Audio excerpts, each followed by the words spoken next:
Maka berbicaralah Elihu. Dengarkanlah perkataanku, kamu orang-orang yang mempunyai hikmat. Berilah telinga kepadaku, kamu orang-orang yang berakal budi. Karena telinga itu menguji kata-kata, seperti langit-langit mencecap makanan. Biarlah kita memutuskan bagi kita sendiri apa yang adil, menentukan bersama-sama apa yang baik. Karena Ayub berkata, aku benar, tetapi Allah mengambil hakku. Kendati aku mempunyai hak, aku dianggap berdusta. Sekalipun aku tidak melakukan pelanggaran, lukaku tidak dapat sembuh lagi. Siapakah seperti Ayub, yang minum hujatan terhadap Allah seperti air, yang mencari persekutuan dengan orang-orang yang melakukan kejahatan dan bergaul dengan orang-orang fasik? Karena ia telah berkata, tidak berguna bagi manusia kalau ia dikenan Allah. Oleh sebab itu, kamu orang-orang yang berakal budi, dengarkanlah aku. Jauhlah daripada Allah untuk melakukan kefasikan, dan daripada Yang Maha Kuasa untuk berbuat curang. Malah ia mengganjar manusia sesuai perbuatannya, dan membuat setiap orang mengalami sesuai kelakuannya. Sungguh, Allah tidak berlaku curang, Yang Maha Kuasa tidak membengkokkan keadilan. Siapa mempercayakan bumi kepadanya? Siapa membebankan alam semesta kepadanya? Jikalau ia menarik kembali rohnya dan mengembalikan nafasnya padanya, maka binasalah bersama-sama segala yang hidup, dan kembalilah manusia kepada debu. Jikalau engkau berakal budi, dengarkanlah ini, pasanglah telinga kepada apa yang kuucapkan. Dapatkah pembenci keadilan memegang kekuasaan? Dan apakah engkau mau mempersalahkan Dia yang adil dan perkasa? Dia yang berfirman kepada raja, hai orang dursila, kepada para bangsawan, hai orang fasik.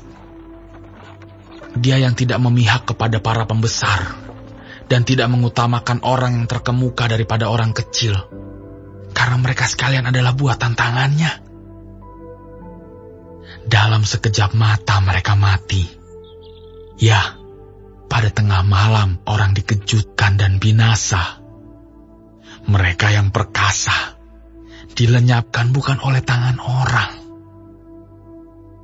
Karena matanya mengawasi jalan manusia, dan ia melihat segala langkahnya. Tidak ada kegelapan ataupun kelam kabut, di mana orang-orang yang melakukan kejahatan dapat bersembunyi.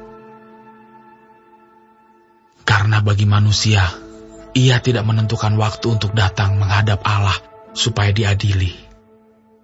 Orang-orang yang berkasa diremukkannya dengan tidak diperiksa, dan orang-orang lain diangkatnya ganti mereka.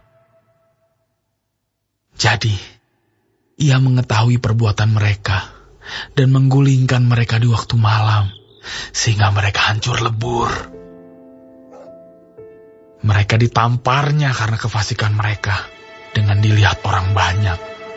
Karena mereka meninggalkannya dan tidak mengindahkan satupun daripada jalannya. Sehingga mereka menyebabkan jeritan orang miskin naik ke hadapannya. Dan ia mendengar jeritan orang sengsara. Kalau dia berdiam diri, siapa akan menjatuhkan hukuman? Kalau dia menyembunyikan wajahnya, siapa akan melihat dia?